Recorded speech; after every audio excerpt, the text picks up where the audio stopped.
दोस्तों नमस्कार, आप सभी का स्वागत है मेरा यूट्यूब चैनल देवंती वासुदेवी में।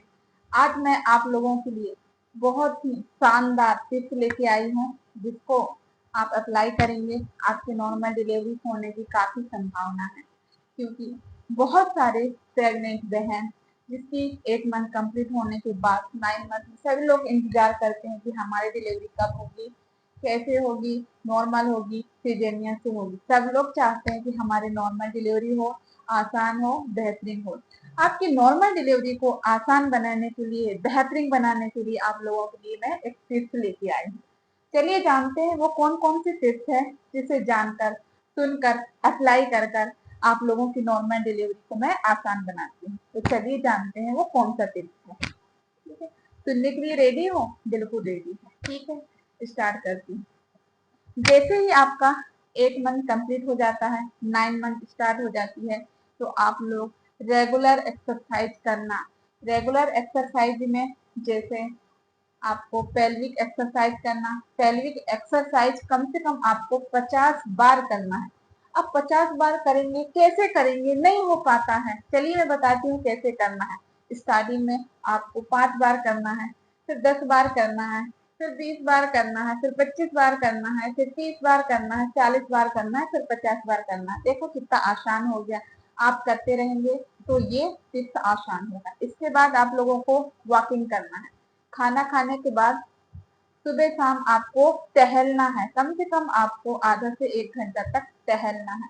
अगर ये सब चीज करेंगे तो आपकी नॉर्मल डिलीवरी के लिए बहुत ही आसान हो जाएगा। आपकी नॉर्मल डिलीवरी की संभावना बढ़ जाएगा। उसके बाद हम दूसरा टिप्स जानेंगे, वो है हमारा संतुलित भोजन, पोषण युक्त भोजन। जैसे हम भी जब भी डाइट लेते हैं, हमारे डाइट में कम से कम हमको ऐड करना है calcium, iron, vitamin, minerals, protein और फॉलिक एसिड। ये सब चीज हम अपने डाइट में ऐड करके सुबह शाम अपने डाइट में ऐड करते हैं तो हम अपना बॉडी को स्ट्रॉन्ग बनाते हैं और ये बॉडी हमारे नॉर्मल डिलीवरी के लिए तैयार होता है। इसलिए हमको संतुलित आहार डेली लेना है और दिन में आप कम से कम 8 से 10 लीटर पानी पीना है। और आप लोगों को फाइबर युक्त डाइट लोगे, जैसे हम फाइबर युक्त डाइट लेते हैं तो हमारा कॉन्स्टिपेशन भी नहीं होता है। ये जो संतुलित आहार और पोषण युक्त भोजन है, हमारी नॉर्मल डिलीवरी का बेहतरीन टिप्स होती है। इसलिए इस टिप्स को सभी लोग अपने पूरे प्रेगनेंसी में अप्लाई करना है, क्योंकि अपने बॉडी को स्टार्टिंग से उसको स्ट्रॉन्ग बनाना है ताकि नॉर्मल डिलीवरी के लिए बॉडी तैयार हो। अब इसके अलावा हम तीसरा टिप्स देखेंगे, वो कौन सा है। हमेशा महिला एक तनाव में रहता है, डर में रहता है, तो अपने तनाव और डर को कम करना है। हमेशा आप लोगों को सोचना है पॉजिटिव, सकारात्मक, कि नॉर्मल डिलीवरी के टिप्स के बारे में जानना है। ये नॉर्मल डिलीवरी के जो भी प्रोसेसिंग होती है उसकी क्लासेस ले सकते हैं, अनुभव भी ले सकते हैं। ये बेहतरीन टिप्स होती है आपकी नॉर्मल डिलीवरी के लिए। अब हम जानेंगे चौथा टिप्स कौन सा है। एएनसी विजिट एक महत्वपूर्ण टिप्स होती है। एएनसी विजिट, इसमें क्या क्या आते हैं, जैसे डॉक्टर को समय समय में चेकअप कराना है, जिसमें डॉक्टर देखा जाता है बीपी, शुगर, एचबी। आपका एचबी 10 से 13 ग्राम के बीच होना चाहिए। आपका शुगर नॉर्मल होना चाहिए। आपका बीपी भी नॉर्मल होना चाहिए। इसके अलावा आपका सोनोग्राफी का रिपोर्ट भी देखा जाता है और उस सोनोग्राफी में बच्चे का पोजीशन भी देखा जाता है। तो ये बेहतरीन टिप्स है कि एएनसी विजिट जरूर लेना चाहिए, जिससे आपको भी पता चलेगा कि आपके शरीर में कितना खून है, कितना शुगर है, बीपी बढ़ा तो नहीं है, बीपी कम तो नहीं है, हमारा जो बच्चा है वो उल्टा तो नहीं है, बच्चा सीधा है, उल्टा है, उसके बारे में जानकारी लेना बहुत जरूरी है। इसके बाद जो पांचवा टिप्स आता है, डिलीवरी के लिए रेडी करना है, लेबर के लिए रेडी करना है।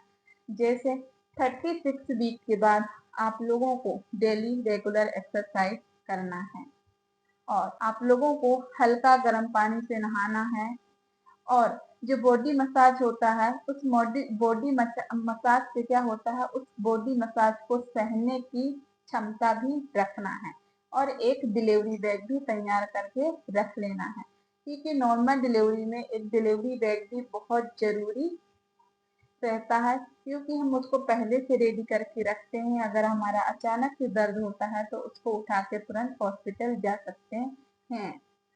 इसके अलावा जो हमारा छठवां टिप्स होता है वो होता है बच्चे के पोजीशन। बच्चे के पोजीशन जैसे देखा जाता है कि बच्चे का पोजीशन कैसे पता लगाएंगे। सबसे पहले पता तो हम सोनोग्राफी के द्वारा लगा सकते हैं। बच्चा सोनोग्राफी में ब्रीच है या सिफेलिस है।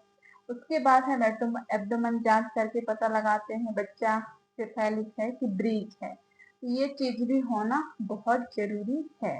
बाद हम सातवां टिप्स देखते हैं जिसमें वजन सही होना चाहिए। अगर वजन ज्यादा है तो नॉर्मल डिलीवरी के चांस कम रहते हैं, और वजन कम है तब भी नॉर्मल डिलीवरी में रिस्क रहता है। अगर वजन 40 से कम है और 60 से ऊपर है तो एक हाई रिस्क प्रेगनेंसी होती है, उसको छोटे अस्पताल में उसका रिस्क नहीं लिया जाता है। इसलिए आप लोगों का वजन 40 से 60 के बीच में होना चाहिए, और पूरे 9th मंथ में आप लोगों का वजन 10 से 12 किलो बढ़ता है, ना इससे कम होता, कम वजन होना चाहिए ना इससे ज्यादा होना चाहिए।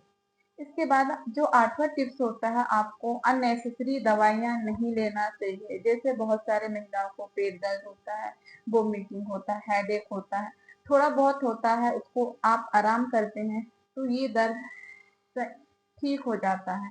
अगर इससे ज्यादा आप लोगों को दर्द होता है तो आप हॉस्पिटल जाकर दिखा सकते हो, पर अपने मन से किसी भी दुकान से पेन किलर लेकर नहीं खाना चाहिए जब तक आप लोगों को डॉक्टर एडवाइस नहीं करता है।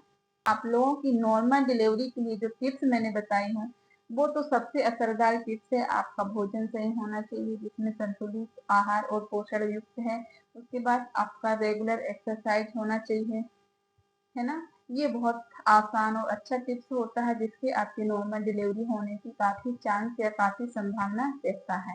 प्लीज मेरे वीडियो को ज्यादा लोगों तक शेयर करिए। जितने सारे एएनसी बहन हैं ये वीडियो जाना चाहिए, ताकि इस वीडियो को देखकर ये टिप्स अप्लाई कर कर नॉर्मल डिलीवरी की संभावना को बढ़ा सकते हैं। क्योंकि आजकल क्या होता है कि बहुत सारी महिलाओं घर पर बेड रेस्ट में रहते हैं, जिससे नॉर्मल डिलीवरी होने की संभावना कम रहता है। पर आप लोग डॉक्टर तब बोला जाता है कि आपकी प्रेगनेंसी में कोई रिस्क है, इसलिए आप लोगों को बेड रेस्ट करना चाहिए। बाकी आपकी प्रेगनेंसी में कोई रिस्क नहीं है तो आप ये सब चीज अप्लाई कर सकते हैं। पेल्विक एक्सरसाइज उन महिलाओं को नहीं करना चाहिए जिनका प्लेसेंटा प्लीविया है। उन महिलाओं को बिल्कुल नहीं करना चाहिए, क्योंकि इसमें प्रेशर के कारण क्या हो सकता है कि कभी भी ब्लीडिंग हो सकती है। तो मेरे वीडियो को देखकर एंजॉय करिए, अपने फैमिली के साथ भी एंजॉय करिए, अपने बच्चों के साथ भी एंजॉय करिए। आप लोगों के साथ मैं मिलती हूँ अगले वीडियो में। तब तक मेरे वीडियो को ज्यादा लोगों तक शेयर करिए, ताकि मैं आप लोगों के लिए इसी तरह से हेल्थ से रिलेटेड वीडियो बनाकर पहुंचा सकूं। कि मैं कोशिश करती हूँ कि आप लोगों के लिए बहुत ही अच्छी बेहतरीन वीडियो बनाऊं, ताकि आप लोग उस वीडियो को देखकर, क्योंकि हम लोग हर एक महिला को बता नहीं पाते हैं। हमारे पास जितने महिला आते हैं उनको हम बता सकते हैं, बाकी कुछ महिलाएं होते हैं जो हमारे कांटेक्ट में भी नहीं रहते हैं तो उन लोगों को हम बता नहीं सकते। तो इस वीडियो के माध्यम से आप लोगों तक ये वीडियो पहुंचाना चाहती हूँ, ताकि आप लोगों की नॉर्मल डिलीवरी हो सके, बेहतरीन हो सके, आसान हो सके। तो ये उसमें कुछ टिप्स हैं, कुछ जानकारी है, इसको सुनकर आप लोग अप्लाई कर सकते हैं।